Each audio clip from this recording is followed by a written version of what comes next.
शुभ सकाळ दर्शक बंधु। आज हूँ सेप्टेम्बर मास 21 तारिख रविवार। आसतु आज दिनटीर पाणीपाग विषय आलोचना करवा। ता पूर्व चैनल जदि नुआ अच्छी तेज चैनल को सब्सक्राइब कर पाखरे थिया बेल आइकन को दबे ऑन कर दिंतु। आउ हाँ केउ जिलूर खबरटी को देखुंट कमेंट बॉक्स रे निश्चित जनातु।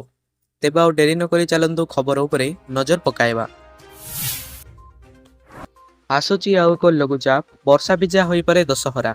आसंता 25 तारिख में बंगोपसागर में एक लघुचाप सृष्टि हेब। यह प्रभाव में राज्यर विभिन्न स्थान में प्रबल वर्षा अनुभूत होब। लघुचापटी अधिक घनीभूत होगा आशंका थिबारु एथर दशहरा वर्षा भिजा हो पारे।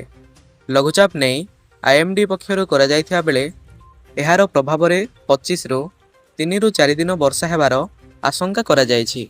पाणीपाग विभाग द्वारा जारी सूचना अनुसार आसंता 25 तारिख में पूर्व केन्द्रीय एवं संलग्न उत्तर पूर्व बंगोपसागर मध्य समुद्र निकटस्थ म्यांमार बांग्लादेश उपकूल निकटर एक लघुचाप क्षेत्र सृष्टि हेब।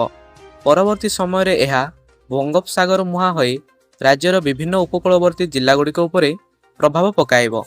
वर्तमान ओडिशा उपरे कौनसी प्रकार पाणीपाग नियामक सक्रिय नहीं। हेले वर्तमान राज्य में होतिबा खरा व गुळुगुळी जोगु अपराह्न रे किछि स्थान में बिजुली घड़घड़ी जनित वर्षा आशंका थिबा पाणीपाग केन्द्र कहिछि। एभली स्थिति रे उत्तर व उपकूल ओडिशा रे वर्षार परिमाण अधिक रहिबा नै आशंका करा जायछि।